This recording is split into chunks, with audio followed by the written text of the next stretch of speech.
Welcome to EternalJourney, the podcast.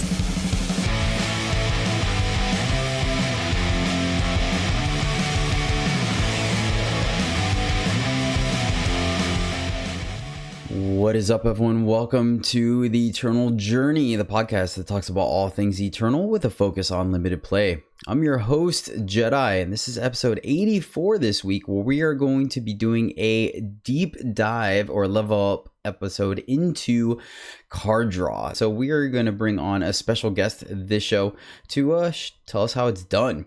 But first things first, I want to welcome my good friends back on the show week after week, starting off with Johnholio. How are you doing, friend?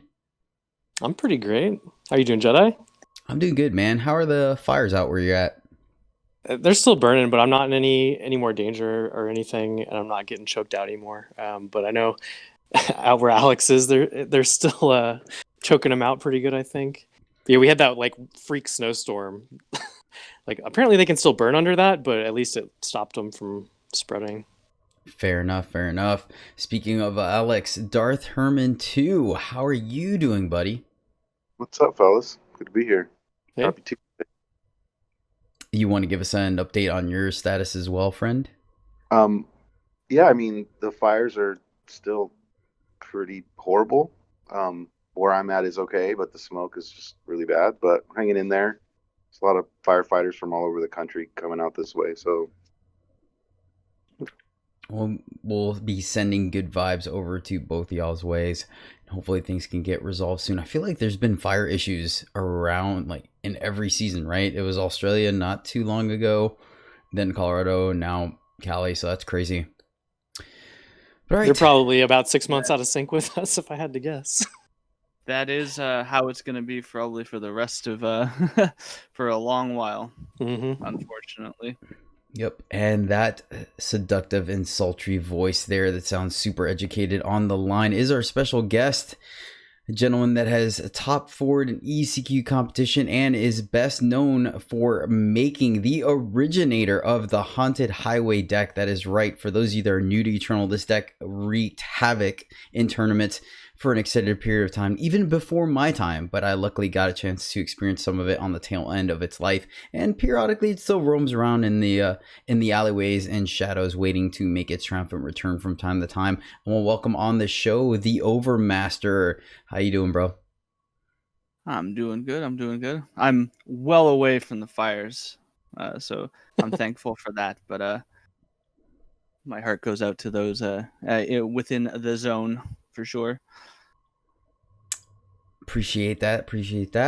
Of course, let's go ahead and finish up our housekeeping things real quick. If you guys want to hang out with us live at twitch.tv/Jedi_EJ, where we stream every Tuesday, Thursday, Saturday, and Sunday. You can catch limited play on Tuesdays and Thursdays, occasionally on Saturdays, but we also mix it in with some live cube drafting if you're interested in that. And then Sundays being a constructed day where we help people with their seal pools, constructed decks, test things out, try to climb ladders and whatnot. If you are unable to catch us live, you can always catch us offline, but still somewhat online. I really have to figure out a better way of saying that. But anywho, to include the video version of this podcast, and that's on YouTube, just search up Eternal Journey on YouTube and you will find us. We have various draft videos, constructed stuff, top 10, top 5 breakdowns, as well as various tutorials for you new players. And closing up our announcements is going to be the shout out section. I want to welcome to the Jedi Order Cotillion the Rope. Thank you so much. They were actually super kind. They apparently are consuming the content and finally went up against me in ladder and then decided to pop in the stream and say what's up and subscribe because they wanted to throw some money at me, so I really appreciate that. I don't have a Patreon, so that was extremely nice of them to do. So welcome to the Jedi Order, friend. Shout out to Mercurial Blue, a big member of the community, fellow streamer as well. Finally got to push the button and made his custom card. Well, he hasn't made it yet, but he did push the button, having the 1,750,000 influence for being a streamer. And so he will eventually submit in his custom card working with Direwolf to create a card that will be added to the set. So I think we have 3 in the queue now, if I'm correct, right? We have Enroush, Mercurial Blue, and I think there's one more. Oh, Cassandra. There we go. Hopefully, a Yeti, a Prime, and a Fox. Yep. Yeah. True story. I know, right? If you guys are interested in finding out what exactly we are talking about with the custom card, go back, I think 4 or 5 episodes now to where we had Given Plus Plus on the show, where he actually does an in-depth breakdown of the card creation process. It's super awesome. I encourage everyone to check it out and check him out as well. You can also go to Yottabyte's Discord. I don't know how you would link it, but I guess you could go to his channel and find it. But he also has a section in his Discord, and currently it's for the fact that he got the card back. But there's a part there that also shows the process by which he created the card, Akira. Oh, sweet. Nice. Yeah, and he actually came on the show and broke it down for us a little bit as well. That one's slight bit older, though. I don't have all those. But, yep, you can catch the show on, what is it, Google Podcast, iTunes, SoundCloud, and YouTube, I think are the old places I posted that I know about. If there's some other places, just let me know, so we get to the most people. And then closing off our shout outs, want to give a shout out to Darth Herman too. That's right, Alex has been subbing to me for 12 months, bro. I still can't believe you're not tired of watching me after a year, man. I'm just here for the Darth Vader emoji thing on my Twitch. No, I'm just kidding. I love it's got to be super awkward, right? Being Darth Herman and then having Yoda as your badge. I can imagine you were probably tilting off low key there. No, Yoda's cool too. It's all good. Fair enough. And then, of course, Titus and Blossom, another bane of the drafting community. This guy is on there all the time, just smashing people, including myself. Got their 9-month sub in there, which means they got their Yoda badge. So thank you guys so much. And of course, a shout out to everyone, all the ongoing supporters of the show and the stream. I really do appreciate it. You guys are fantastic. It's really what motivates me to keep doing this week after week after week. So thank you guys so much.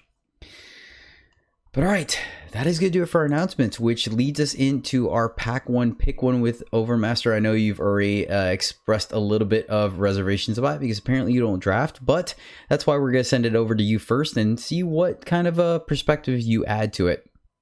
All right. So, oh, okay. You're going to read out the cards, are you? Yeah, because some people only listen to it, so we got to read out all the cards. But we've been in this format for quite a little bit, so I kind of skimmed through them fairly quickly. So let's start off. We have Torrent of Filth. That is the fast spell Decay, Lifesteal, Revenge. Deal 1 damage to an enemy for 4 and a Shadow. Caravan Guard is the 3/5 soldier for 3 and a Justice. Caravan Guard can't attack unless you have 5 Justice influence. Enter the Monastery. Time symbol. Storm Prowler is a 0/0 dinosaur for 6 quad primal influence, flying, +1/+1 for each of your units. Darkfire is the slow spell for 5 double fire.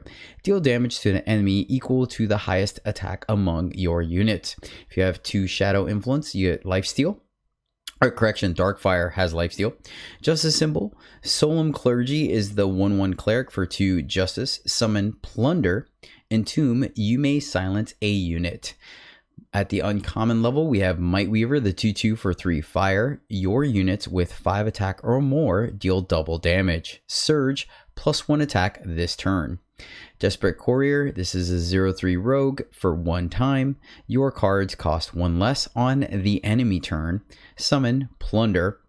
Razor Lash is the last uncommon. It's a +1/+5 relic weapon for 3 double shadow. Decay, Summon Plunder. And finally, rounding off the pack at the rare level, we have Vengeful Flight, which is a slow spell for 5 power, triple primal influence. Revenge. Play a copy of one of your units without flying. Then give them both flying. All right, Overmaster, what are you thinking about this pack? So unfortunately, you guys influenced my my decision-making process here because you guys talked about Mightweaver before the podcast started, before we started recording at least.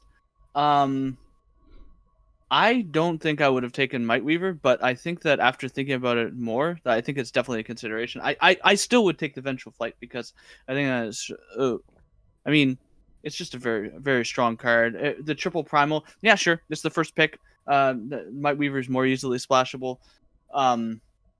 And the triple primal is a concern, but you can take Vengeful Flight, right? And if no primal comes, you can, since it's the first pick, you can easily pivot from Vengeful Flight. I think that's a powerful enough card that I would take it. A double copy is pretty powerful, especially if you get another bomb of some kind, right? Or even some medium level card, like giving them both flying. I think I would take the Vengeful Flight. Yeah, no, that's completely viable. I think we hit up Alex first last week, so let's send it over to you, John. What are you thinking about in this pack? Yeah, I'm definitely thinking about those two cards that Overmaster just mentioned. Might Weaver and Vengeful Flight, and for me, it's like really close. I've actually gotten to play Vengeful Flight, I think, twice already in draft, and it's very good. I've had it be bad in a deck because it was like a late pickup. I think it was like passed to me as like a gift, but my deck already had all these flyers, so it was actually like in my games it was kind of a dead card a lot of the times. But first picking that is pretty nice actually. But you can also just build a really strong fire deck with Might Weaver. So I think this one's kind of in the personal preference area. I think I'd still probably first pick Vengeful Flight as well. Okay. Alex, what do you think? Also, like, Vengeful Flight kind of goes into the topic of the show a little bit with card advantage, which it just gives you pretty insane card advantage if you can, like, just make a big flyer that wasn't flying all of a sudden, and then you're going to do it again if your deck is geared around it. Now, if you've had a bunch of picks already and you're not in primal, then you're obviously not going to want something like this. But like the Overmaster said, it's powerful enough where you could first pick it and then abandon it if it doesn't work. Granted, Might Weaver goes into any deck you're going to play. Basically, you can even splash it. Vengeful Flight is not like that, but if you build your deck around it, it's just super powerful. If you're going to like guarantee that the hit off the top is going to get another unit, so it's pretty close for me, but it's like a clear Vengeful Flight as well. Nice. Sweet. Yeah, you guys pretty much covered everything. I don't think there's anything to add there, but I do think it's very close between the two considerations: power level versus flexibility, etc., etc. So yeah, that's our pack one pick one this week, and nothing too special, but I think still worth a consideration. Of course, if you'd like to submit your pack one pick one to us, feel free to join the Discord or message us and simply send it over, and we'll add it to the next show. Overmaster, one thing that just came to mind though while we were talking about this, so now that there is a pseudo solidified organized play in the limited side with a iffy way to get to Worlds, is that something that might appeal to you playing more limited as a competitive player, or still not really? I mean, I played in the I did play 2 Masters and got into the tournament. I didn't do very well. I went 12-9 or something like that. But yeah, I mean, I think that is very interesting. My problem, I'm too Cube, for example, in Magic is colored my image of what limited is supposed to be about, and really it's not about that. It's more like picking like really like medium level cards and like fixing around it instead of like building like a constructed deck out of a pool of cards, right? So kind of colored my image of what limited can be. For me, Cube is where it's at, especially vintage Cube and whatnot in on the Magic side of things. I used to play limited a lot. I don't think people know this about me, but I was mainly a limited player when Eternal first was released. I was not a constructed player, and since set 1, I felt like the formats haven't interested me as much, unfortunately. This format's fine. It's fine. It's fine. But I feel like set 1 was just such a hit that it has colored my image of what limited should be in an Eternal for a very long time. But in terms of competitive play, I mean, I'm gonna play whatever. If I have a chance of getting money in this game, I'm gonna play it. Right? I'm gonna play it. Yeah, making money for what you love to do. Why not? Yeah, regardless of how well I do, right? I will try my best, but yeah, if there's a competitive format, I will be playing in it in Eternal. Yeah, that's definitely one of the things I have added to the cube queue as well, is that we have the set one throwback, and we've definitely had a good amount of people show up just to relive that. And it's been a fun format. A couple of times we've done it for sure. And then obviously there's powered cube and whatnot.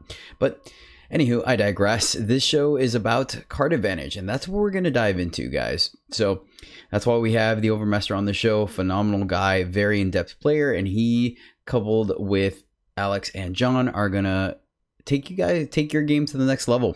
So first off, we're just going to do a quick overview of what the various types of card advantage and card draw are, or I should say what card draw is.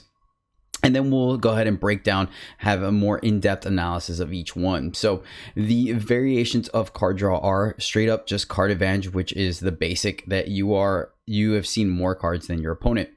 We have virtual card advantage, which we'll go into in a little bit, card selection, card filtering, conditional card draw, cantrips, self-milling, and finally effective card advantage. All right, guys.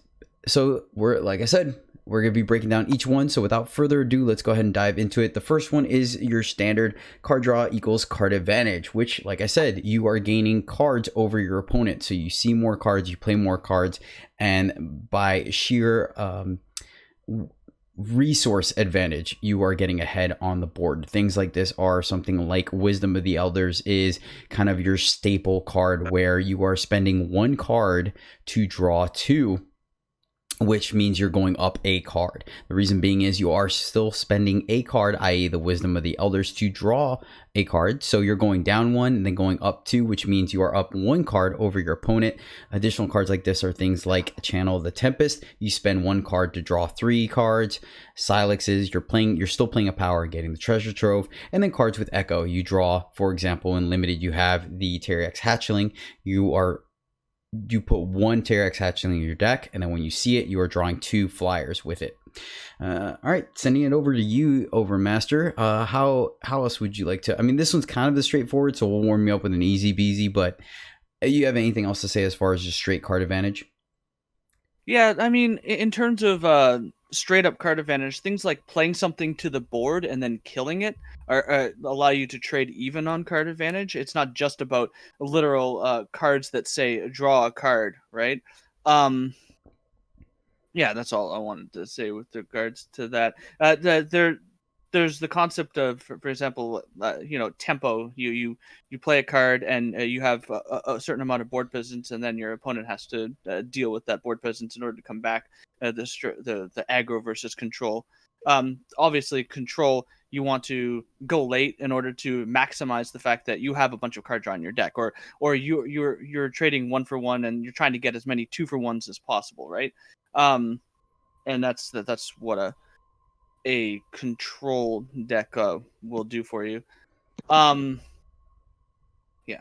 Yeah, so as far as you mean, not necessarily drawing extra cards for in the current format. If your opponent attacks with a 2/2 and you play a Sand Tornado to block it and get that card off the board, you're essentially up a card because they just lost a card and you did not lose any. In terms of the Silexes, the reason why they are potentially too good, we can discuss that at some point potentially, but the fact that they gain you tempo advantage, they allow you to play more things at a further point in the game.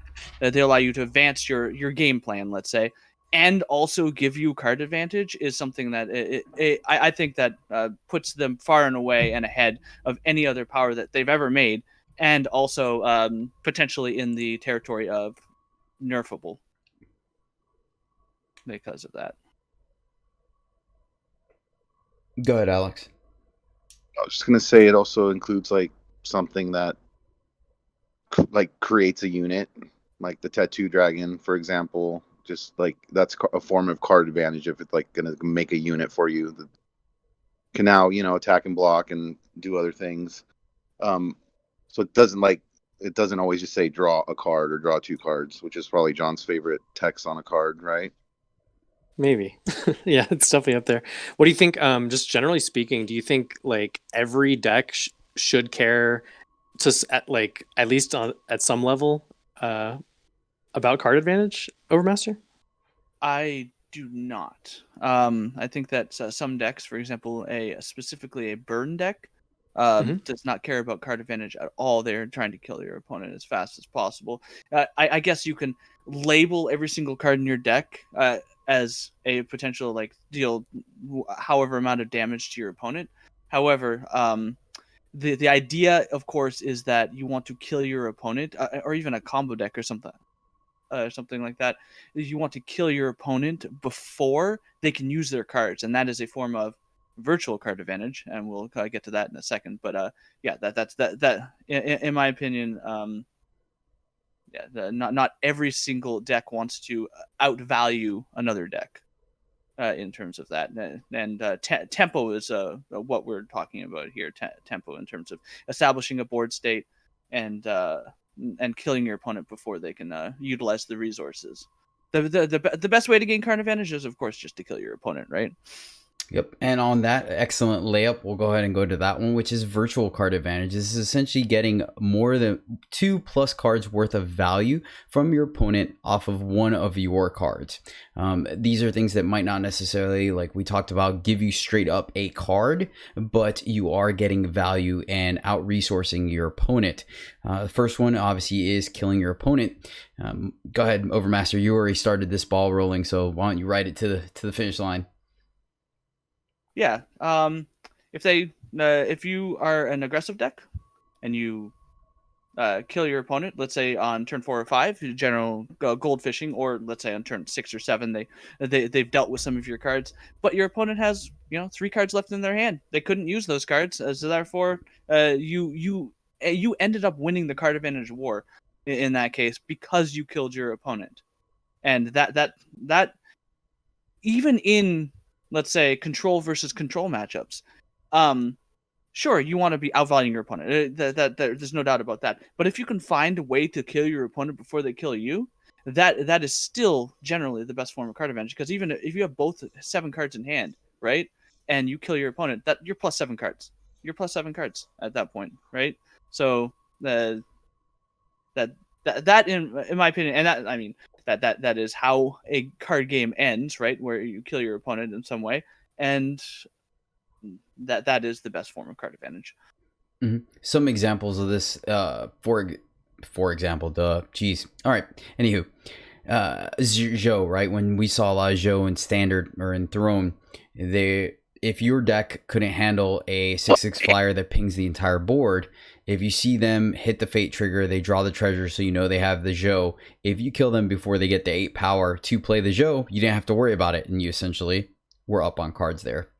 Yeah, and one of the main ways of dealing with those types of decks at that time, the Genef deck in particular, but other decks that relied on Echo, on the fate mechanic, is there was a deck called Maul, and it was it's a 6 cost card. It deals damage to your opponent equal to the number of twice the number of cards in their hand. So let's say they have 8 cards in hand, right? And you play a Maul, you deal 16 damage to them. You're punishing them for their card advantage, which is kind of an amazing way of doing it.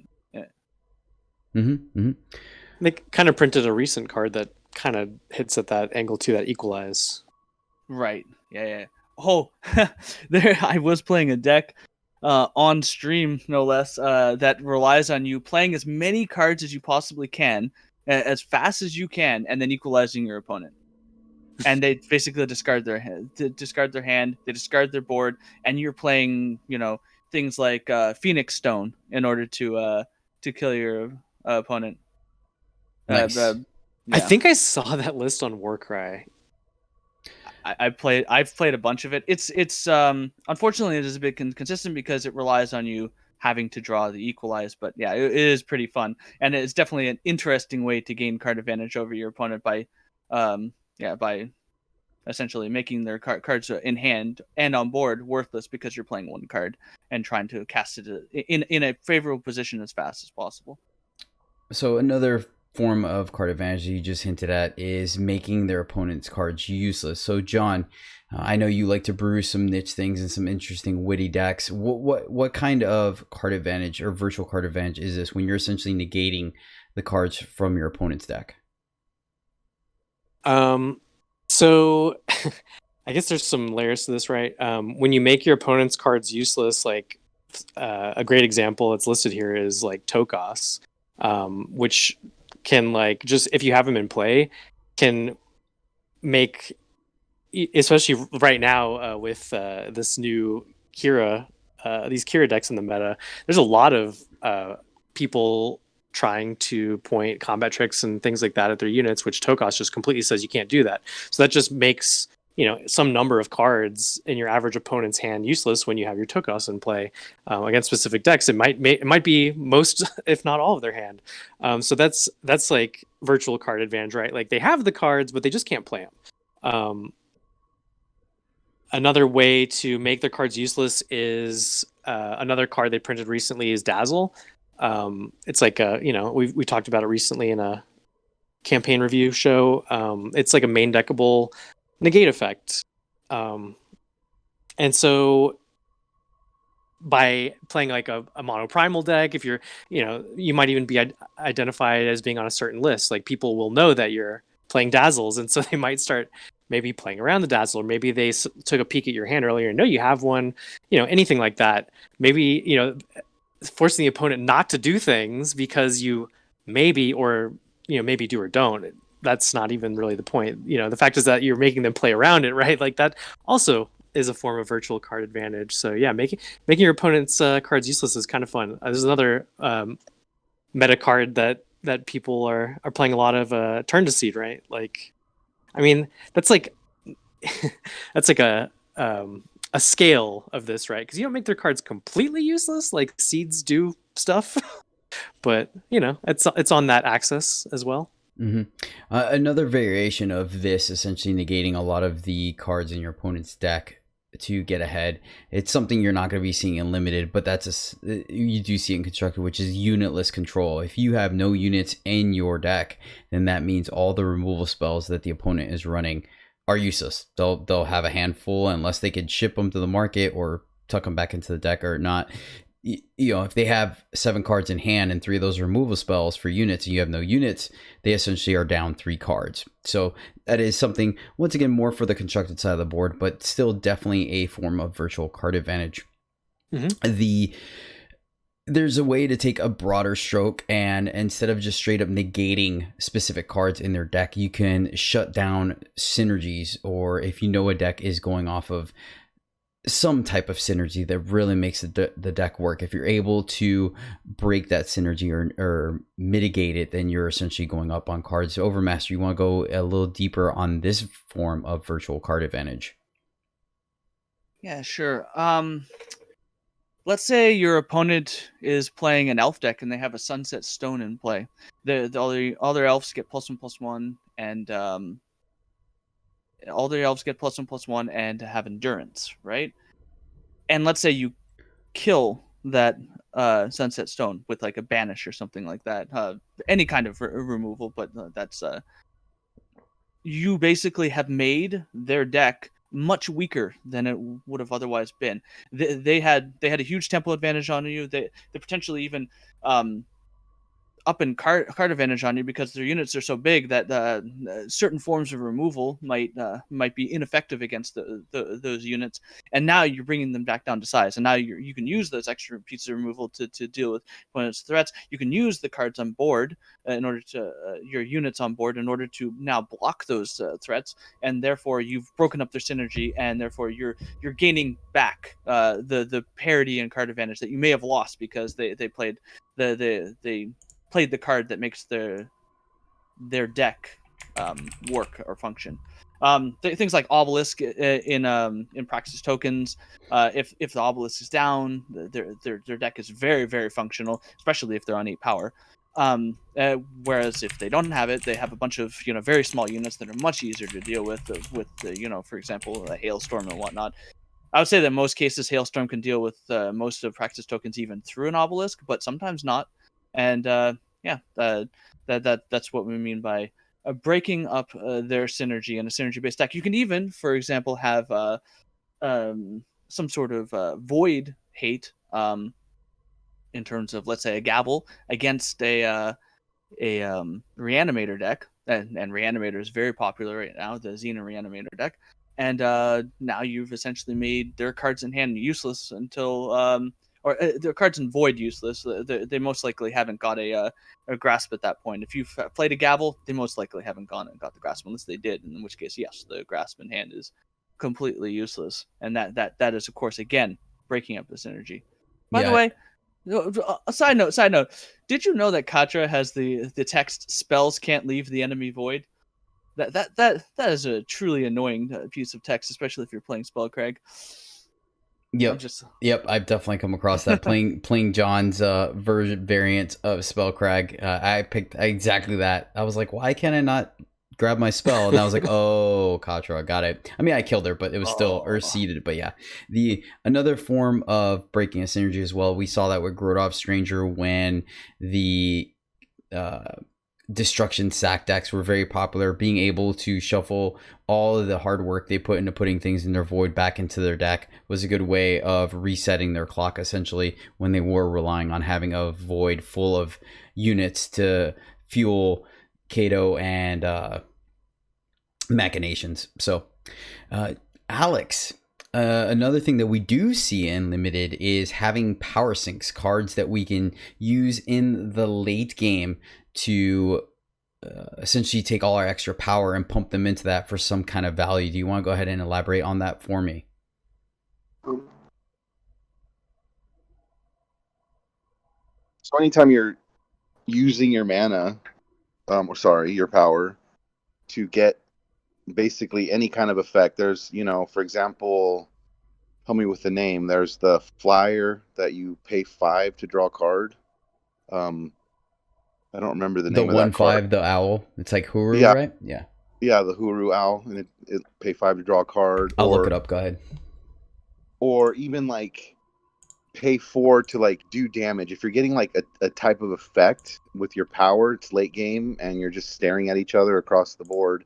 When you can do something with your power, that's like a form of virtual card advantage, I guess. I don't know if that's the correct term for it, but anytime you can have any kind of power sink and use your power, basically.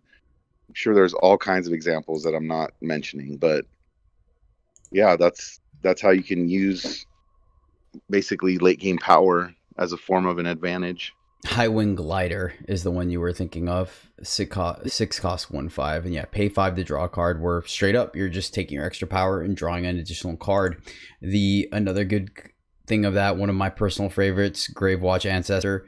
2/3 comes down on turn 3 when you need it, and if you have nothing going on, when you have 6 power laying around, you just activate it, make it much bigger, which the Overmaster already talked about. Making your unit bigger, making it more viable in the current board state is a form of virtual card advantage as well. You're not straight up going up a card, but you have essentially increased the value of your board. And the final form of virtual card advantage that we're going to be talking about today, something that we're not seeing too much of in Eternal, but it is around, especially when we see things in limited, like, for example, the Battery Mage, is power destruction. Battery Mage essentially can help decks ramp out units quicker, and if you're able to destroy things like that and mitigate their resources, we've all played those games where we had a handful of 5, 6, 7 cost cards and we are unable to play them because we don't have sufficient power. Overmaster, wrap up the section with virtual card advantage, please, sir.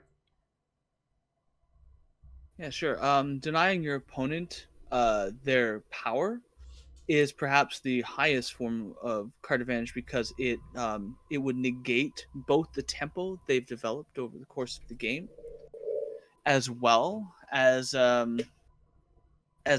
giving you a card advantage, because you're denying them you're denying them a card, as well as the resource that card developed. If you're actually going now, in terms of killing like a Battery Mage or an Apprentice Mage or something like that, they invested a card in it, you trade it off, it's fine. If your opponent was able to utilize that particular power before you were able to deal with it, then they have leveraged that card in terms of power, and then bringing them back might not have as good of an effect as you would have otherwise wanted. Curse of Taxation. If you played that, and let's say you deny, let's say your opponent's on 4 or 5 power, and you bring them back to 4 or 3 power, and your opponent has 5-cost cards in their deck, in their hand, and they can no longer play those cards, you've denied them both tempo and resources as well. You've gained card advantage as well as and it's not literal card advantage because the card is in their hand, right? But it is a virtual card advantage that you've gained. They can no longer play that card. What is your take on cards like Alluring Kirin that essentially makes all spells in your opponent's deck cost 1 more while the Alluring Kirin is in play? I thought Alluring Kirin was going to be good, which is sad. I think that taxation effects are very good. They just deny resources in ways that are very interesting.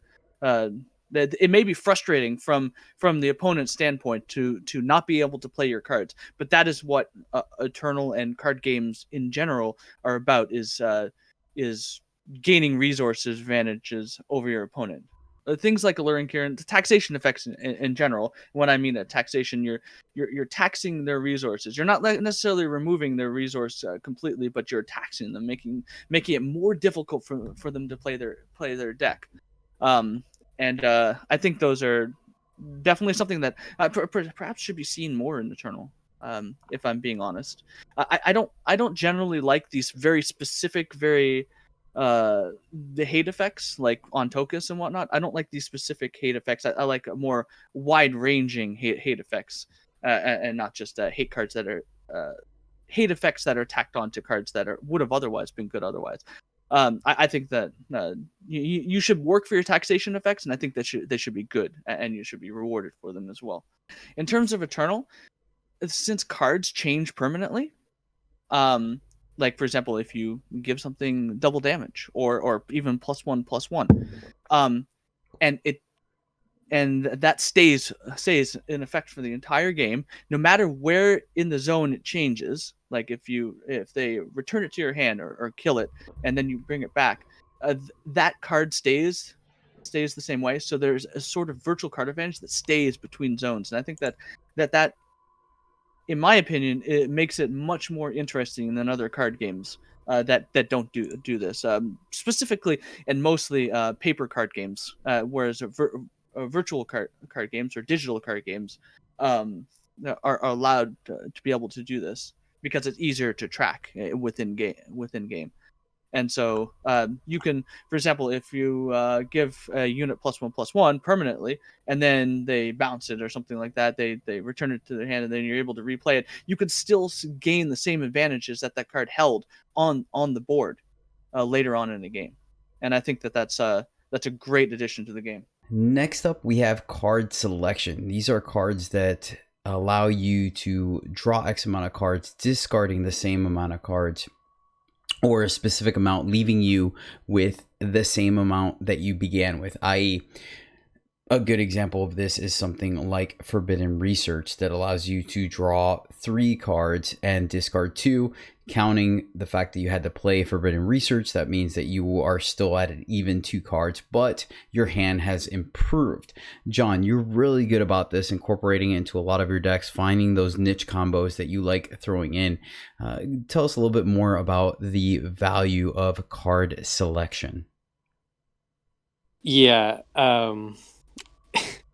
Yeah, you mentioned I almost like I think I might like strategize more than wisdom in most of my decks, right? Like it's just it costs 1 less, and it feels like it's doing the same thing, basically, even though you're really not.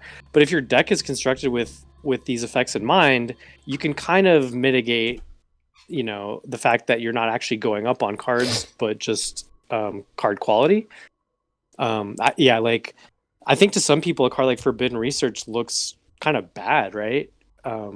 But even in limited, that like I don't like highly prioritize that in an average deck, but I mean I would love to have a Forbidden Research in basically any draft deck, right? Like you're I think in any average game you're going to end up with a few, we've talked about dead draws, right? Like maybe some of your removal doesn't line up with your opponent, and cards like this help you get rid of those dead draws. We call it filtering, where you can filter those cards out of your hand and trade them for cards off the top of your deck that may be more relevant in the match. And A lot of decks are designed to kind of keep churning through their deck like this, and especially if you're like a combo-y deck, you tend to run a lot more effects like this, right? But yeah, you're not, like you mentioned with Forbidden Research, you're not actually going up on cards, right? Unless you're also running things like Fate and Echo, where when you draw the cards, you do actually go up on cards, right? Eternal's a funny game like that. Yeah, and that's just good deck building, right? You're using all parts of the Buffalo essentially. Forbidden Research is a really good example of that because I feel like it reaches multiple aspects of card advantage or card draw where you're not going up on cards, but if you're able to utilize the influence that it gives you and maybe have void synergies that we're going to talk about in a little bit. And like you mentioned, the cool thing about Strategize is maybe you have that one of in your deck that you have a certain way to search it up. And when you have it in your opening hand and you don't want it, Strategize will allow you to tuck it back into your deck and things like that. Strategize as well, even though it doesn't give you straight up card advantage, like you just mentioned with Echo. If you draw two cards or you draw a card with Echo, you're essentially drawing two. You tuck one of those Echo cards back into your deck. Well, now you are up a card because when you draw that card again, you will get two of them. So I think there's definitely something to be added there where you're not necessarily going up in cards, but the value and quality of your card selection goes up. Overmaster, do you have anything to add on this? Yeah, I have a couple things to add. In terms of card selection, the ultimate card selection is of course a tutor effect. You can just search your deck for any card or a specific subset of those cards, but that card is found at any point in your deck, and you draw it, and that is going to be the best card in that situation. This is why tutor effects in Eternal is specific, but in most games, or at least they are now. Certainly in that other card game, tutors were once very, very very broken and very, very undercosted, and they've since learned their mistakes. Tutors are just very, very powerful in general, and I think in Eternal they've done it right in that they're if there is a tutor effect of some kind, like Celestial Omen or something like that, they're overcosted because they would break the game essentially. They would add too much consistency to the game. But also, just wanted to add that in terms of card selection and something like Forbidden Research, when you draw those 3 cards and discard 2 cards, you're not gaining card advantage, as has been mentioned. But let's say every single card in your hand was worth 1. Now that you've drawn 3 cards and discarded 2 cards, now every single card in your hand is likely worth slightly more than 1. Because the card quality has improved for drawing those cards, because you drew off the top of your deck. It's if you're a good enough player, where you can predict the next plays in the next couple of turns, then that Forbidden Research essentially drew you 3 cards, because you're likely not able to play the cards that all the cards, unless you're it's like at a really later point in the game, and Forbidden Research is just one part of a series of plays you're going to do in the turn. But if it's the only play you're going to do in the turn, you have to predict what's going to happen in the next couple of turns, and most likely you're not going to be able to play all the cards in your hand, and so therefore the card quality just improves in that way. Just for our newer players, tutor is slang for a specific card or card type in Eternal that allows you to grab a specific card in turn from your deck, regardless of where it's at or what it is. There are different conditions for specific cards, but for example, Linrise Kiss is a 7-cost slow spell, and it simply says draw a card of your choice from your deck, period. Of course, there's additional text. You may exhaust a unit to play Linrise Kiss for 2 less, i.e. 5. The thing about this, though, when you are evaluating these cards, much like what Overmaster said, that they are overcosted, because you essentially are adding this cost to the cost of the spell. If you're going to find a Prodigious Sorcery, which is a 5-cost spell, if you're using Linrise Kiss, you are essentially paying either 10 or 12 to play that Prodigious Sorcery, and that is something you need to take in consideration. There's a chance you may not be able to play it that same turn, and so you're also taking a tempo loss. So that is something to consider. But for all intents and purposes, usually when people mention tutors, they mean when a card searches for a specific card in your deck. All right, that is one more thing. Markets in this game are basically the ultimate form of card selection, right? You have a specific set of cards that you can find at any point in the game, and you have this one card in your hand that you don't care if it's in your that if you trade it out, right? Because you're not going to play that for the next couple of turns at the very least, right? And that's why markets are extremely powerful, because you gain it's almost like a tutor plus card selection and card amplification, I guess, in terms of amplifying your card quality. That's why markets are very, very powerful in this game. All right, that's going to do it for card selection. Moving on to our next one. This is card filtering. This is where, once again, you're not necessarily drawing additional cards, but you are increasing the quality of what you need or getting deeper into your deck, looking for those answers that you need, which is both important in constructed and limited. The biggest example of this is scouting. Scouting doesn't draw you the card, but you are able to get additional value off of the cards you have, whether it's Crest or something like Blurry Chaser, where you already got your initial value, getting the one value from that card, but now you are accruing additional value by, for example, let's say if you are flooding, you are over on power and you scout and realize that the next card that you are going to draw is additional power. You can send that to the bottom of your deck, increasing your chances of drawing a non-power card next. And so that is another version of virtual, or not virtual, but pseudo card draw. Overmaster, go ahead and break it down for us. In terms of scouting, one thing that people don't realize is that even if you kept the card on top of your deck, that was still you gaining card quality and advantage, because you didn't know that card that you wanted to keep that card if it was on top of your deck. So, in terms of scouting, there's also some value to having that information, right? Knowing that that's the card you're going to draw next turn can adjust your strategy for that current turn. Exactly. You can gain some small amount of virtual card advantage that way. Also, when you bottom that card or keep it on top, that specific card gains is actually worth more than a card now. It depends on what the card is, whether or not it's worth 1.5 cards or 1.3 cards or closer to one card, but it will always be worth slightly more than one card when you scout. It's not worth two cards. You're not gaining any card advantage, but it is a card quality, card advantage. Yep, that one's pretty straightforward, just because there's really only one mechanic for the most part that does it. There are a couple additional cards that let you see certain things or put a card on top of your deck, but for the most part, card filtering is reserved for scouting. Moving on, we have another form of almost straightforward card draw, except it is conditional card draw. These are the variations where you can only draw a card if specific criteria is met.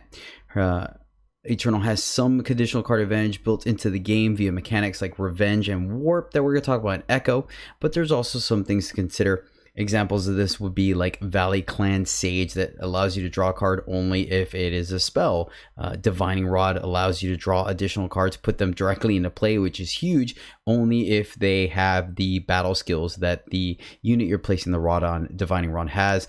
Amaran Shoveler is another example where it's similar to Valiant Clan Sage, except now this is referencing Sentinels. John, this is something that you and I have talked about for sure, mainly things looking at like Valley Clan Sage, where you and I look at it as an 0-5 blocker, but some people really value the, I like to say, mill one. But warp cards are very huge and limited. Would you mind going a little deeper into this one? Sure. So... yeah, I mean, you gave some great examples already, right? Like these cards don't say draw a card; they say draw a card if conditioned. So that's just what we mean by conditional card draw.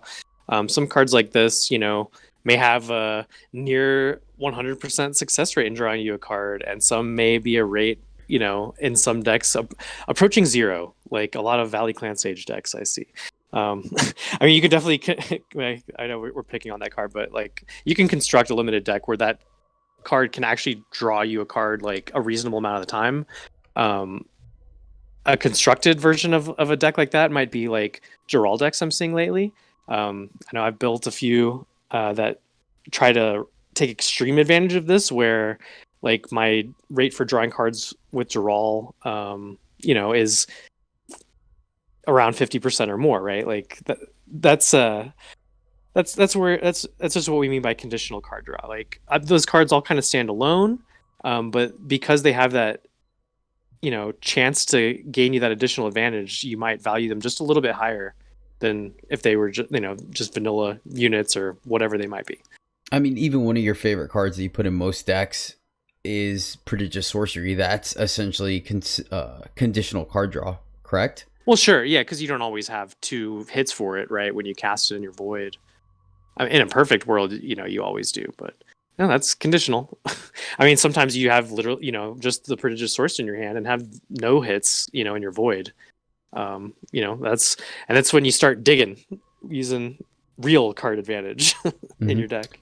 Can you explain why warp cards are conditional card advantage or conditional card draw?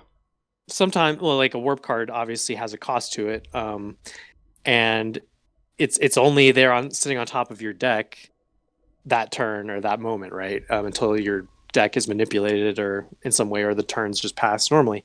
And even if you have the amount of power to play that warp card, sometimes strategically it's just bad for what the board state is or anything like that. So like you might make the conscious decision to forego that card advantage you would get, for strategy reasons. You decide that making another play for whatever reason is just going to end up giving, at the end of the day, you'll win the game, getting that ultimate card advantage we talked about. Right. But if you are able to just cast that warp card at that time, and that's the right play, that is generating card advantage. Basically, it basically turns into real card advantage when you do that, because you skip the draw, and just put it directly into play, right? So that's conditional card draw in that, like, that warp card sitting on top of your deck, you might draw it normally. Like it's almost like reverse conditional card draw, right? Like you're just going to draw that card normally, like any other card, unless you warp it, right? Waystone Infuser is the 2/6 Radiant for 5 time. It has warp itself, and your power cards have warp. I absolutely love that card because for me, being able to play the power off the top of your deck means that you're more likely to hit your power, and you have a higher chance of having gas on the top of your deck. And I absolutely love that card. Yeah, it's a great limited card.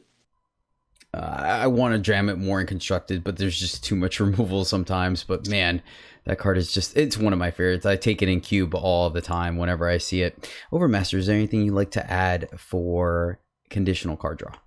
In terms of revenge, it's not really card draw. It's definitely card advantage, right? But in terms of, I once made that mistake that revenge is actual card draw, and it's not, because you are going to get that next card anyway. It's just that the warp card is in the way, right? So in terms of, it is card advantage because you're playing and you're developing your board, or in terms of a spell, you might even, for example, with the Vengeful Flight from earlier, you may get it again and be able to cast it again. Certainly card advantage. But in terms of a card draw, anything to do with trying to get yourself closer to cards, revenge won't help you with, which is really counterintuitive to what you might think revenge is actually. Yeah, it's very fine line for sure. I think it's too easy to get caught up in the thing where, like, yeah, I'm definitely up a card when in reality you're not, especially when you can't dictate when that happens, much like revenge. It's somewhere in the top of your deck, but you're not exactly sure where either. Moving on to our next one. This one's pretty basic. We see a little bit of it. If you're watching most limited streamers, you see that, especially now with something like Levitate. Or Diana is a big one that's seeing in constructed play as well. And these are cantrips. These are cards that draw you a card to replace itself, essentially. So you get a little bit of value but at the very least, you're even on cards. You spend a card, you get a card back. Overmaster, do your thing, friend. Every single warp card, if you play it off the top of the deck, is a cantrip. So for example, like if you play an Avarix Familiar off the top of the deck, you played it, that means you drew a card, and that is considered a cantrip. So yeah, any single card that when you play it, you just draw a card and it replaces itself immediately in that case. And not something that, for example, kill something or whatnot, but a literal draw a card is what we mean in terms of a cantrip. And these are pretty good. Okay, in terms of things like, for example, one may wonder why levitate, and for those of you who are newer Eternal players, levitate was once it used to target anything, right? In terms of anything, and it then was nerfed to 2 cost, and then they nerfed it so that it could only target your own units, right? In terms of being able to target any unit, that means that no matter what, you can get levitate. Almost no matter what, levitate's going to have a target, right? And that means that for 1 cost, you're going to draw a card no matter what. And this is why things like what's that? Inspire. Inspire. The reason why that card was nerfed is because making your deck more consistent is essentially like as if your 75 card deck is now down to 71. Or in limited, your 45 card deck is now down to 44. And that is an extremely powerful, consistent effect when you're increasing the consistency of a deck. And the reasons why that Eternal has a 75 card max size and not 60 like Magic is that it decreases the consistency of games so that there's more play patterns. More things can happen. So the game becomes even more non-linear than it already is. But yeah, these effects that replace themselves immediately are very, very powerful. Diana doesn't look like a card that is very good on initial effect, right? Maybe it does, right? But the influence cost is high. It's only a 4-cost 2/4 flyer. Like, these cards are not constructed worthy, right? But as soon as you tack that draw card on top of it, the fact that it replaces itself makes it very, very powerful. So you will see anytime that a constructed worthy card that has a draw card attached to it, it will be played. It just will be played constructed. The next one we're going to talk about, which I don't necessarily have a specific title for it or whatnot, we just called it self-milling, and this is where you intentionally put cards from your deck or your hand into your void for future advantage or access. Things in limited we see, or even obviously Overmaster have mentioned it, Reanimator, where they are intensely trying to dump as much of their deck as they can into their void, so when they do Grasp of Shadows to get back Vara, to get back Azendel, to get back multiple cards, you spend 1 card essentially, which is Grasp of Shadows, to get back 6 things on your board. There is some additional things that have to happen before that, i.e. things like Sporefolk and Sunset Priest. Arcanum Hourglass is another way to get cards where you're straight up just drawing and playing sigils or power cards from your void. In limited, we saw a lot of this last format with the power of things like Aramot's Machinations, with Triumphant Return and Dark Return, where playing just a 3/3 for 3 Sunset Priest, which on the surface is fine, has some additional value because it mills both your opponent for 3 as well as yourself. We saw additional value there when people were running the Siphoner. What's the John? What's the extra part to Siphoner? Is it Cult Siphoner or something like that? I don't remember it now. Siphoner Paladin? No. The 1/2 with Exalted. That one was Siphoner too, wasn't it? Yeah. Is that just Siphoner Priest? Fervent Siphoner. Fervent. Gosh, thank you. Fervent Siphoner is where that extra mill increases its attack, and now you can get him for 7, or your opponent has a chump block and things like that. Obviously, placing more cards in your void, so essentially extending your hand to a point, and then later on you have that Dark Return or that Triumphant Return to get a unit back quicker than you would let's just go ahead in basic terms. Sunset Priest, if that card was the third card from the top, it would have taken you a while to see it, but now it went to your void, and if you have the Triumphant Return, you can essentially get it back a couple of turns sooner. Now, it is somewhat of an issue, as you guys have seen if you join me in the stream, because plenty of times when I do this and self-mill Unlimited, I'll end up milling the Machinations, so now I can't get my units back, or I'll mill my removal spell that I can't get back. So there is some inherent risk to doing this, but it is a form of drawing cards as well. Overmaster, you're probably going to do a better job of explaining this than me, so please, by all means, take it away. All right. In terms of milling yourself, and you missing, and milling like an Aramot's Machinations, where you're trying to cast your Aramot's Machinations eventually. Imagine milling it from the bottom of your deck, right? Imagine milling it from the bottom of your deck, and you feel much more comfortable saying that, right? It's like, oh, yeah, I milled it from the bottom of my deck. That's fine. I wasn't going to draw that card anyway. Well, you were never going to draw that card anyway. In terms of it, you could have just as easily milled yourself closer to the Aramot's Machinations. So there's no. It sucks. It sucks. I understand. You feel that when you mill the card like you mill a card like Aramot's Machinations, but you should still be self milling, or for example looting, like drawing a card and discarding a card. You should always be doing that, even if you have to discard something that you may have wanted to keep on.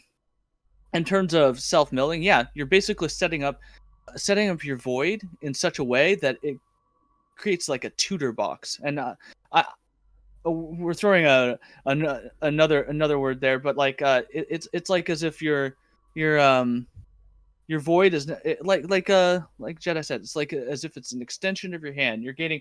It's not quite the same as your hand, although if you're setting up synergies, it's the only thing. If you're setting up void-based synergies, it is basically the only thing that matters. It's not only just an extension of your hand; it is your hand.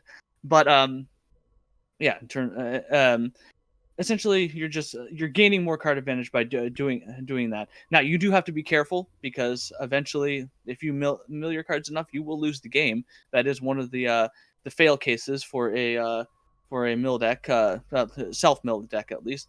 In terms of milling your opponent, there's inherent risk there too. You may kill your opponent, right, faster. You're probably not killing them faster, but in a more non-interactive way. But you could be setting up their synergies if they're any kind of void-based recursion, right? You're giving them card advantage in that case, or setting up their synergies.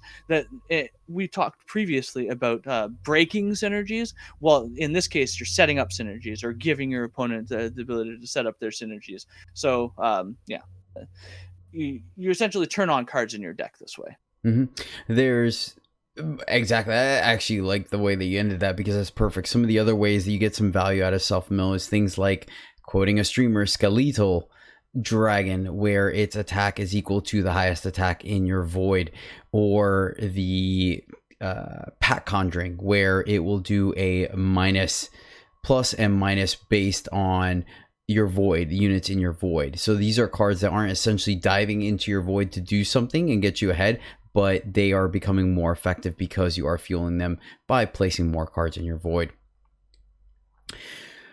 That's going to do it for self-mill, though. And now going into the final one, this is something that you had mentioned, Overmaster, so I'll let you take it right away, right off the bat. And this is effective card advantage, if you want to break this one down for us. This one is an extremely difficult concept to wrap your head around. I'm only going to be talking about it briefly, because you could write entire books about this kind of thing. If you want to look up, if you're really interested in looking up this kind of information, you can look up the name Eric Taylor, who first coined the term. That he did this, I think it was maybe early 2000s, late century. He came up with a couple articles on this, but it's essentially each card in your deck. When you play a card, it doesn't inherently just have the value that you play it. If you play like a 1-cost 1/1, right, that card is not very good. But you can't really place the reason why. It's still you playing a card, right? And if you kill that card, like it's still a 1-for-1, right? But really, was it a 1-for-1, right? Was it a 1-for-1? that card wasn't really worth a card because it didn't really do anything for your opponent on the board or in their hand or anything like that. And then your opponent killed it, and really that means that they kind of wasted their card on it. But you can't really say this in terms of card advantage theory because it was still a 1-for-1. It was still a 1-for-1. But we came up with the term, or Eric Taylor came up with the term effective card advantage. That one cost 1/1 was not actually worth a card, right? And it's hard to discern this, right? And this is one of the things that separates good card game players from not as good card game players, is that they know the effective value of a card kind of intrinsically, right? You don't actually come up with like, okay, this card, you're thinking to yourself, okay, this card is worth 1.7 of a card versus my opponent's. This is like 2.1 of a card, and if I trade up on this card, I'm going to gain. No, but you do have some intrinsic idea that okay, this card is actually worth more in this matchup than another card, and you're gaining kind of a virtual card advantage in that respect by, even if you trade 1-for-1 with an opponent's cards, you're still kind of up a card because your card was weaker than your opponent's card on that specific board state, but you were able to deal with it anyway. And that's kind of what separates good players from bad. I don't want to say bad players, but like Still aspirational players. Yeah, the professional players from the newer players, right? They will understand this very, very, very well, even if they may not be able to voice it in words. How they really know how it is. It's more of an experience thing, right? This is something that you do see, especially in limited, it come into play quite a bit. I know Alex, myself, and John have all had this conversation, especially on stream, when our opponent attacks and we're assessing that they have a combat trick. And it's, okay, we know they have the trick. Do we want to take the damage, or are we okay them using a trick that they might have limited somewhere between 1 to 3 in their deck on our 2/2 for 2 that we're okay trading? Yes, they still get to keep their unit, but they're still spending that one trick to kill our 2/2, which is better than them using it to kill, for example, our 5/5 later in the game. And that can help you decide on, essentially, like you said, the point value system, where I might put their combat trick at somewhere at a 1.5 value versus my 2/2 0.5. So that works up for us, even though it's still 1-for-1. Exactly. All right. One last thing I want to throw at you, which is a card that I think has many layers that people have issues with, both in limited and constructed. A good example of this card is Waylay. This is a 3 shadow slow spell, and it reads: the enemy player discards each copy of a unit or site of your choice from their deck. If you decimate Waylay, steal the enemy player's void. So essentially, when you cast Waylay, you'll get to look at every card in their deck that matches a unit or site, and you get to choose one of them. You don't know where it's at. You don't know if it's in their hand, in their deck, or what. Oh wait, hold on, let me double check. Nope, it's from their deck only. It doesn't hit their hand, and they have to discard all of the copies of it, 1, 2, 3, or 4. And it's gone. It's in the void. Of course, if you're playing against Reanimator, it's not completely gone. And then if you choose to decimate it now, those cards go into your void, so you potentially have access to it, or at least you denied your opponent access to them wholeheartedly. All right, Overmaster, there's multiple layers to this card, why it's good, bad, and everything in between. Do you mind breaking it down for us and where it falls in the card draw scheme of things? All right. In terms of card advantage, you were literally minus a card.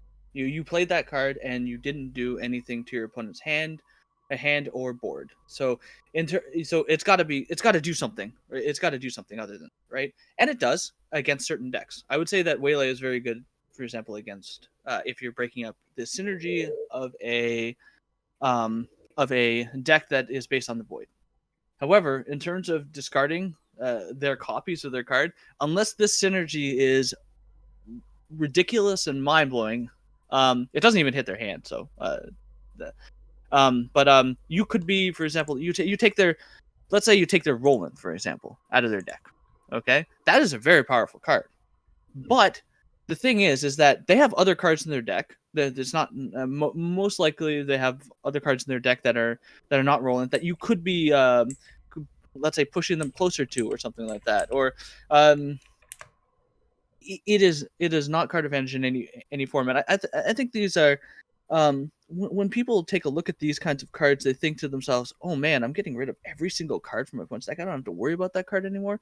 They don't think of the other consequences in that they may never draw that card, right? They may never draw that card. You may be pushing them closer to the cards that matter. In terms of Roland, I mean, Roland's a powerful enough card that unlikely, but that matters. But in terms of, let's say you push them closer to a backbreaker, and backbreaker is more difficult to deal with for your deck. As a, let's say you're a control deck, and backbreaker is ridiculous against your deck, right?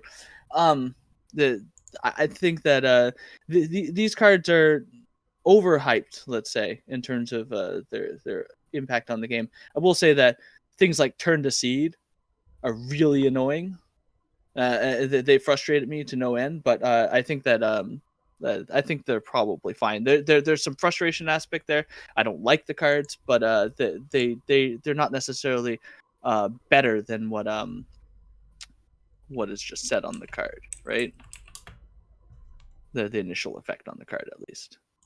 The difference there, though, is that Turn to Seed at least gets rid of the unit in play as well, so it is affecting the board. It is, yeah, exactly. Yeah. But taken in terms of the Turn to Seed has an effect on the board. That is the text on the card, right? It is a 3-cost removal spell. It's pretty good, especially if you combine it with other with like lightning storms and whatnot. And sure, occasionally your opponent has a less than when they draw their card, it's going to be a bad card instead of a good card. But these cards are generally not very, in my opinion. Gotcha. Sweet. Or at least that part of the card is not good. Turn to Seed, Turn to Seed also, one of the things about Turn to Seed is that it affects the cards in hand as well as other units on the board as well. So Turn to Seed is kind of the ultimate version of this kind of card. It took this kind of card and actually made it good, I think.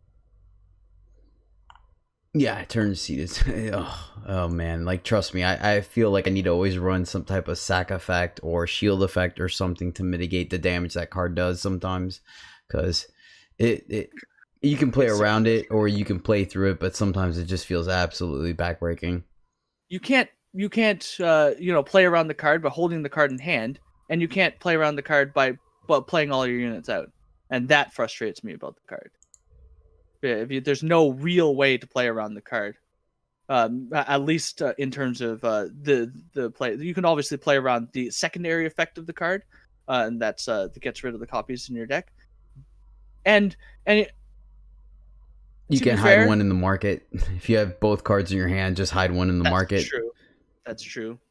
And there is some counterplay there. It's still a very, very frustrating card to play against, in my experience, especially since I am a very I've become less and less so of a synergy-based player, but in the past I used to be very much like a player that played very synergy-based decks. And when you wipe out a certain synergy in my deck and I can no longer draw it, it's just very frustrating. And it's very unlikely that it breaks up some sort of like ridiculous combo deck, right? It most likely just breaks up some minor synergy of your opponent, and it just is a very frustrating experience. But I can go on and on about Turn to Seed, but... Yep, but this is a card advantage, so we will wrap it there. So yeah, that was our card draw deep dive. As you can tell, there is a lot of aspects to that, and that's why I wanted to bring in a professional to make me sound better, because I know I would have done absolutely horrible job of doing it and butchered it to high heaven. So it's professional. Thank you so much for that, Overmaster. Really do appreciate it. I hope you guys learned something. Let us know if you like these level up episodes, and we'll keep them coming. But that means that we are going to go into our What's the Play. This is where we break down a specific turn of a game and to find out where maybe the most correct line is, or just if there are multiple lines of play. This week, we are once again back at Limited. This is Huru on my side, surprise, surprise to absolutely no one, going up against Stone Scar. This is going to be one interesting board state because there's imbue and all kinds of weird things going on, but we'll go ahead and break it down for you. Our opponent is 0 of 4 power at Stone Scar, and we are at 5 of 5 power on Huru. Our opponent is at 25 life. We are at 24, so it's still pretty early in the game, but as you'll notice in a minute, it's quite a complex board state. Our opponent has 4 cards in hand. We have 4 cards in hand as well. But breaking down the board state first, there is a 2/2 Lurking Brute. There's on the board. There's a second 2/2 Lurking Brute that is stunned because it is imbued by a Shambler. So now the Shambler is a 6/3. We have a 2/3 Wretched Rats, I believe, which is 2/3 lifesteal. When it dies, it will give a unit in the owner's hand a +X +0 and lifesteal based on the Wretched Rats attack. And then finally, the limited all-star Battle Driver, which is the 3/3 that if you pay 2, you give a unit Overwhelm and +X, where X is equal to the number of units you have in play, and then sacrifice a unit at the end of turn. Our side of the board consists of a 1/3 Grunt. Forgot the name of it, but it is currently stunned as it is imbued by a Ursine to make it a 4/6 Overwhelm. We have a 2/2 Trumpeteer on the board. Okay, man, I feel like I've really elongated that. I'm not sure. Just watch go to YouTube, watch the picture, or look at the picture, and then in hand we have a Dive Bomb, a 4-cost fastball that gives a +1 and +4 in flying to 2 different units. We have Orochi in hand, which is a 1/1 for 4 that imbues one of your units as well as one of your opponent's units. So it means it permanently stuns one of your opponent's units for as long as Oroshi's in play. Of note, we are missing the 4th Primal Influence needed to cast Orochi this turn. We have a +4 +3 relic weapon in the form of the broadsword for 5 justice. And then finally we have a Bring to Justice, which is a 0-cost triple justice influence, stun and silence an enemy unit. Of note, we do not have the 3rd justice influence to play Bring to Justice either, so we're lacking influence all over the place. Overmaster, let's start it off with you as the strategic overmind. And yeah, what are you looking at doing here? I'm just looking to play the 5-cost 4/3 and to kill the Wretched Rats and then hold back. In terms of, I think the Wretched Rats are actually pretty annoying to deal with, right? If you let the surge effect go off, there might be something in their hand that's really super annoying. Plus, you keep the 4/3 around, the 4/3 weapon around, to kill something else the following turn if they don't decide to attack into it. My question for you is: are those stun units like completely stunned forever? They are, right? All of them are. The 2/2 and the 1/3 are. The 6/3, you could see the runes on it, so it was only temporarily stunned. Okay, so that will come back next turn. Oh, because that makes my you might even the 6/3 is going to be stunned for 2 turns. Okay, so it's going to be stunned. So it has the 2 runes on it, so that's 2. I've never noticed. Yeah, that, it's like the one on the left there has the 1 rune. Like, so that's normally either permafrost or in this case it's the imbue. Okay, and on the right there's a okay, so it'll be stunned next turn, right? Yeah, so like when you pass the opponent, it'll still be stunned, and then when you pass again, it comes off. Okay. That's 6. So that keeps the play as the 5-cost 4/3. Because if it came on stun the next turn, you could hold up Dive Bomb and potentially blow them out by them attacking with the 6/3. But if it stays stunned, then I would play the 5-cost 4/3, kill the Wretched Rats, and then hold back. And that's what I would do, because it allows you to defend yourself really, really well. It allows you to potentially, if they don't deal with the 4/3 weapon, allows you to kill something else the following turn. Maybe even the 6/3, you take some damage. It's like whatever, right? Mm-hmm. And then, yep, that's what I would play. Okay, all right, John. Since you mentioned it, what would you do here? Something similar, except I think I want to just go ahead and I don't think that there's like there's basically no world where we can keep the weapon next turn. I feel like with the battle driver in place, so like I think I just want to go ahead and kill the battle driver with the weapon.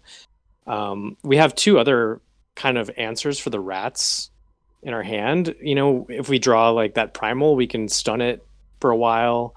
Although like I'd much rather like I want to use the stun on their 6/3 and I want to use the bring to justice on the rats, so like we can just silence it even if it gets a little bit bigger. As long as we do the bring to justice on it before it dies, it won't really be a big deal, I think. And that battle driver, like even if you kill the rats, right, like you can just start sending in these 2/2s, like, and they that'll finish off the weapon minimally. Yeah, and then like literally, like if you don't do something about one of those two things, right, like even if they don't surge up the rat, he can just battle driver it and send it in and go ahead and get a huge buff. And it'd be even worse if there's some sort of rampage or something like that going on. Yeah, right? exactly. Like, buff it even further. Yeah, that's when things get really scary, right? They battle driver the rat, give it a +5 swing, and then they give something in their hand +7 lifesteal. So, yuck. Yeah, it's pretty gross for sure. Alex, I changed my mind. I go with that play. I forgot Fair what battle enough. driver did. We've had him on the show multiple times, and it's one of us always kind of forgets the battle driver. Sometimes he's hidden under a stun rune like these other guys are, and you don't even notice him there. Yeah, which is funny because his ability does not exhaust him, so no battle driver can still activate even if it's stunned. Right.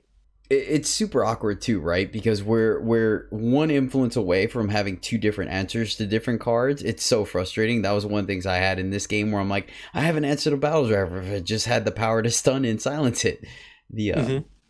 Alex, what are you looking at doing here? Well, I actually like Theo's original line of taking out the lifesteal first. You're at high life total. It's gonna cost your opponent the life of the unit in order to make it overwhelm. They're not really in a position to like start swinging at you.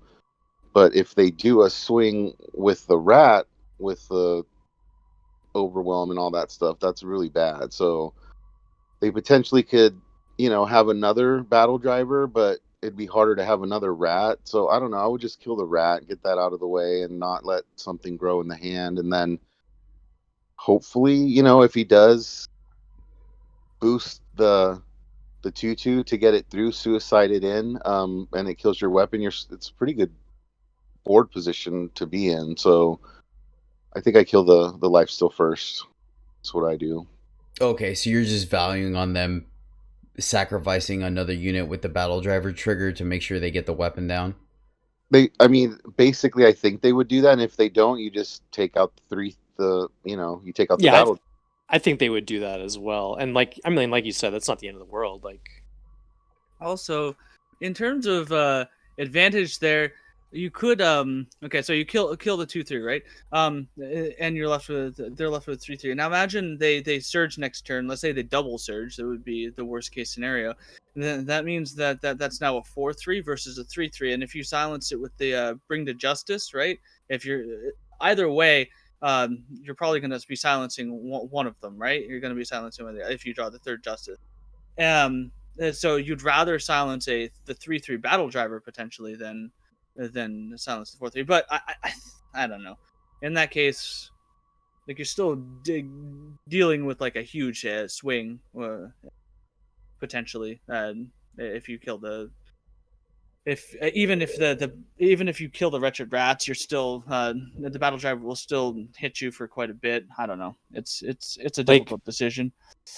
One thing that kind of tiebreakers it a little bit for me is like there's a chance that, right, like remind me specifically of rats, right? Like they can give that to a weapon, right? The lifesteal and the stats, right? So imagine it's like a maul in hand, right?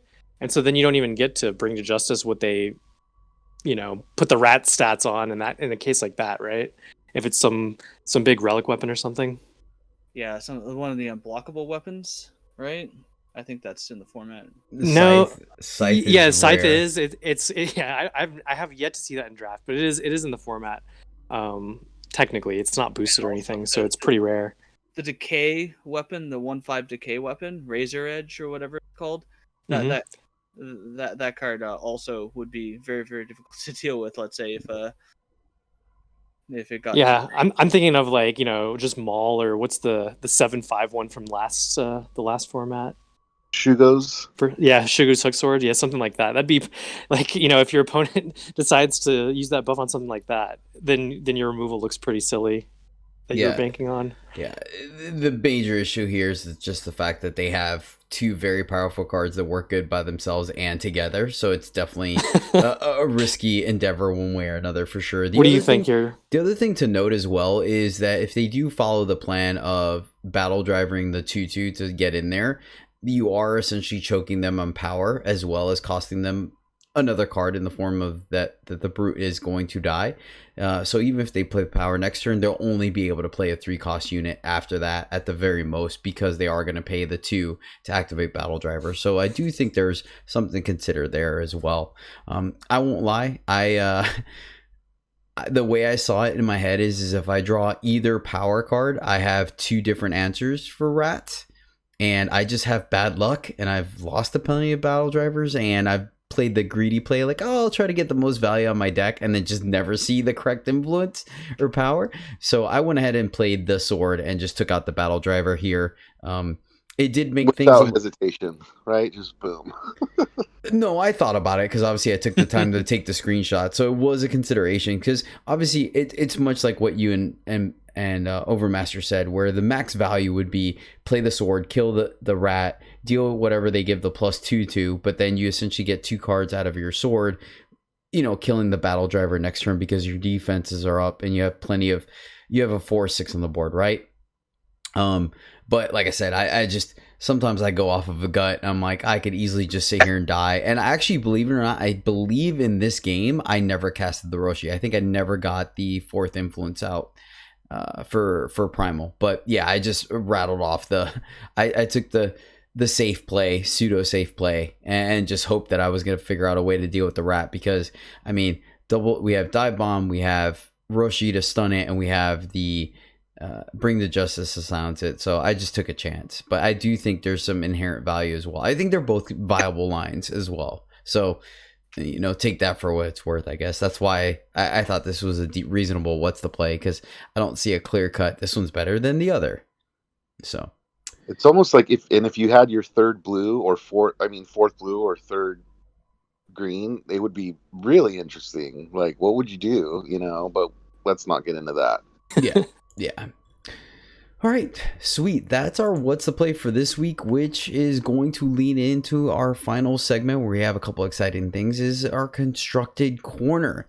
And this week's deck is brought to you by Isomorphic through Overmaster. This is a 1 turn faster than scavenger deck you can find on Eternal Warcry. A link will be in the show notes. And this is essentially a Trove combo deck. So before I let Overmaster take it away, let me go ahead and break down the deck for you listening at home. It is 1 Crack the Earth, 4 Gleeful Firebrand, 4 Savage Denial, 3 Shifting Illusion, 4 Cheerful Shepherd, 4 Kato Arena Herald, 3 Linrai Evangel, 1 Master Cartographer, 4 Maveloft Huntress, 2 Reweave, 2 Unseal, 2 Display of Destruction, 4 East Annex Smuggler, 4 Howling Peak Smuggler, 4 Ixton Merchant, 2 Harmony of Flame, 2 End Hostilities, I like that, 1 Fire Sigil, 1 Time Sigil, 4 Crest of Fury, 4 Crest of Impulse, 4 Crest of Wisdom, 4 Elysian Silex, 3 Praxis Vow, 4 Skycrag Silex. Can you tell it's a combo deck? A ton of Smugglers and a ton of Crests. And then the market consists of Unearth the Past, Equivocate, Praxis Trove, Iceberg Scattershot, and West Wind Herald. All right, Overmaster, take it away. All right. So that sounds like a bunch of random cards, right? Well, let me break down what the deck's trying to do. First of all, you want to redraw until you get a smuggler. That is one of the a merchant of some kind, because you need to grab the Praxis Trove out of the market. It is a Praxis Trove deck. You can only win through Praxis Trove. So you grab the Praxis Trove out of the market. You play it. Okay. Now what do you do? Praxis Trove is, of course, a 3-cost single fire relic that says when you play a 1-cost unit, play a random 1-cost spell from your deck. Then increases abilities by 1. In this case, the random part of that card doesn't really apply because every single slot for for your spell is only 1 card. For example, the 1-cost spell for the 1-cost spell is Crack the Earth. The 2-cost spell is Reweave. There's a 2-cost. There is a Savage Denial as well, but interestingly enough, because there's no target for the Savage Denial, you won't be able to play it at fast speed. You can't. So does that mean the AI doesn't grab it, or it just fizzles? Okay. It literally will not grab it. You will not even be given the choice to grab these cards. Nice. The Unseal, for example, as a 2-cost spell. You just will not. So Reweave is the 2-cost spell. The 3-cost spell is a Display of Destruction. The 4-cost spell is Harmony of Flame, and the 5-cost spell is End of Hostilities, even though it costs 6. And that's the reason why is because Harmony of Flame Harmony of Flame is, of course, a 4-cost double fire spell that says you get +1 power this turn for each of your units, using both parts of this card, by the way, and it says reduce the cost of each spell in your deck by 1. Okay, so here's the combo line. So you go and grab Praxis Trove out of the market. Okay, you play the Praxis Trove. Hopefully your opponent doesn't kill it. Hopefully your opponent doesn't kill your merchant. Shrug. On ladder, most likely your opponent is not going to deal with the merchant because it's not a very scary threat, but they really need to deal with that merchant because you do need that merchant in play in order. So you play a 1-cost spell, okay? Or no, 1-cost unit. So sorry. So there's multiple 1-cost units. There's Cheerful Shepherd, which plays a 1-cost unit. It is a 2-cost unit, but it plays a 1-cost unit. It's Kato. There's Little Ryan Evangel. There's Master Cartographers, Mail of Hunters. There's all these those are 2-cost units. So you play a 1-cost unit. It ticks. You grab the Crack the Earth. You either have the Crack of the Earth in hand, or you play it from your deck. You go grab the Westwind Herald. That is what you do with that Crack the Earth. So now you play a 2-cost unit. From there, the combo is basically automatic. Okay, so you go grab Reweave with the when you play a 2-cost unit, you play a 2-cost spell. It's going to Reweave. You sacrifice a Smuggler, and you go grab another Smuggler. You put away something. You go grab an Iceberg Scattershot.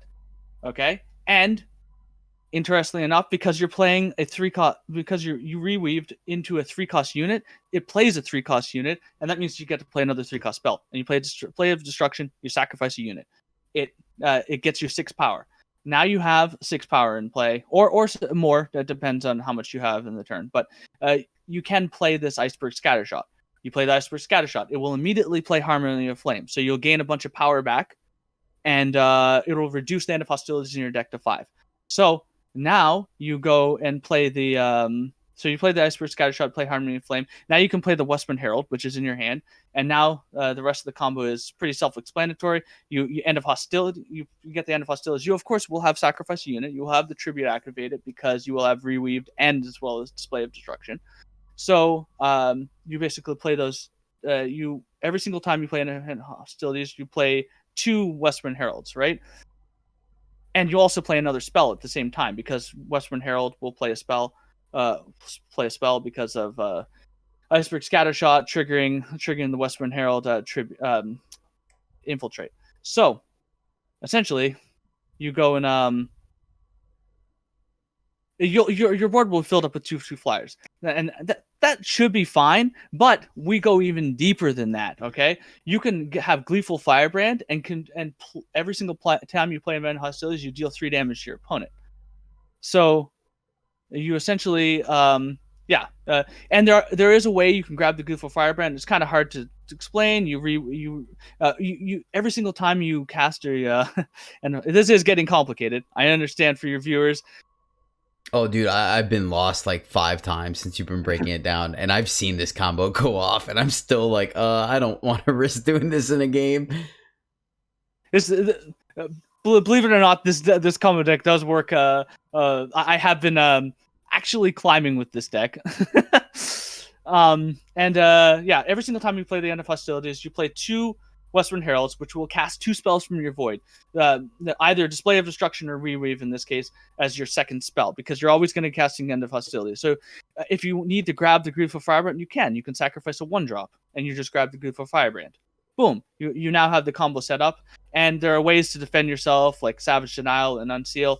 And normally you deal around 40 damage or something like that, 30 to 40 damage in the same turn. And you can kill through Aegis. It's easy. You only need 3 power to go off. It's a very strong combo deck in terms of consistency, because all you need to do is have a Smuggler as well as a 1-drop and a 2-drop.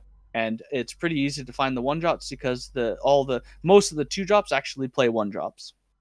Okay. And if your opponent kills your Praxis Trove, you want to save your Eastanic Smuggler, the Praxis Smuggler, in order to find Unearth the Past, so you can get it back. And that's pretty much the only defense against that kind of thing, right? Normally, you are just running out your Praxis Trove and hoping your opponent doesn't. Gotcha. There's ways to defend yourself against things like Maveloth Huntress will kill a Tokus. So of course, you can't combo off because of Tokus, because of Reweave and Reweave and Display of Destruction.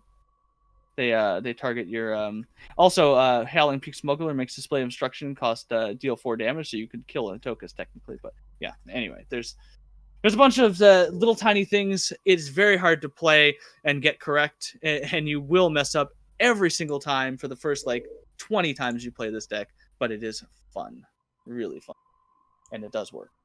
Yeah, I can vouch for that for sure. You feel super accomplished when you combo off with this thing for sure. And sometimes you have a high chance of actually letting it combo off because your opponent's going to be like, I have no idea what's going on. Versus other times when someone puts a Kairos in play, they're just like, all right, good enough, and they concede. So yeah, sweet. Thanks for sharing that with us, and thanks to Isomorphic for making the deck. So there you go, guys. Of course, the link to the Eternal War card will be in the show notes if you guys are interested in making this deck on your own. Real quick, just for the people, where is it? Oh, he has a full write-up on it, which is awesome. Not including campaign cards, the deck costs 56,300 Shiftstone for those that are keeping track of that. I'm sure you don't need Kato, for example. You could probably go down on the Kato if you really needed to, but the things like End of Hostilities are needed. Yeah. Take a little bit of thought to replace specific cards and whatnot. Okay, we have one more announcement that actually came out today, as a matter of fact, during the stream, and that is Eternal Celebration that has an early mention about Worlds.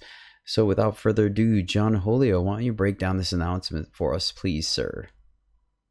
Okay, you can find the announcement on Direwolf's website. They posted on the Reddit and their Discord as well. It's they gave some dates that appear to be concrete, which is really nice. It's what we've been asking for. I mean, forever, I guess, repeatedly all the time. But they're delivering now with some dates for some upcoming events. We've got Eternal Celebration, which it doesn't say what that is. It says there's going to be activities.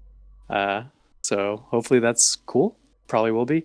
October 23rd through 31st. And then along with that is going to be a last chance Worlds qualifier.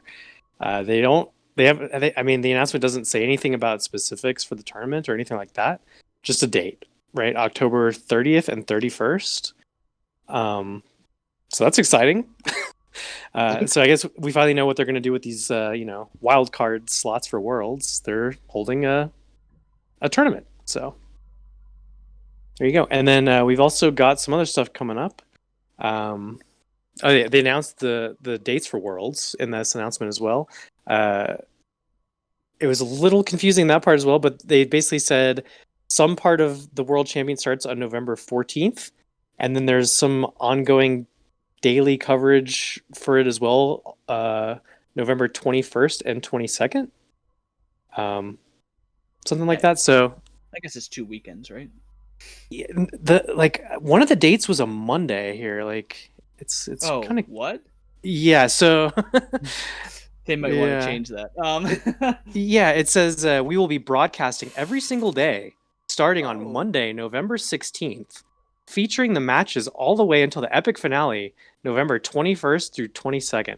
Oh, is it going to be asynchronous So- matches? The way you can play It whenever you must want? be, right? And then Or I guess maybe- they're going to be doing some sort of like maybe not maybe post match like compilation kind of broadcast, like they'll put some of the games from the day into a broadcast. I have no idea. It's all I need to look up speculation this here. announcement. Jeez. Yeah. So this is some crazy stuff here, and then we've also got the Throne Summer Championship and the Expedition Summer Championships coming up. The Throne tournament is this weekend, September 19th and 20th, and the Expedition tournament the following weekend, September 26th and 27th.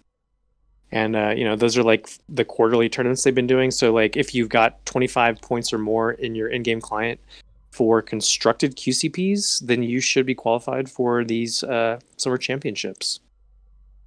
Yeah, and if you have 75 or more points, you have the 3 wins automatically of the 15 games. Mm-hmm. So a Free little buys. little easier to qualify for day 2 for those people. Yep. Sweet. Thanks, John. Appreciate the breakdown. We'll keep you guys updated as we are updated, but I'm glad they definitely released something because I know for the players that are qualified, that's one of the things they've been extremely frustrated about. And the community as a whole is just not being able to plan around these events because they get such late notice, and some people can't play in them because they're like, well, I can't get time off of work, or, hey, that's, 3:00 in the morning for me. I need to plan. That's a Monday. Yeah. Hey, that's a Monday. Right. So yeah, I mean, this is exactly what we needed, right? We just have dates. And so if you're playing in Worlds, you have a date now to go to your employer and be like, I need this time off. Because it's that's a big money tournament for sure. That's a $50,000 tournament. Yeah. Like Big deal. Well, yeah, the $50,000 distributed to 16 players. So yeah, it's definitely a big money. That's why we're all working hard to try to get there. Yep. So I mean, that's great that they, even if they don't, maybe they don't have all the details for how it's going to work out themselves. That's fine, but we have dates, so that's huge.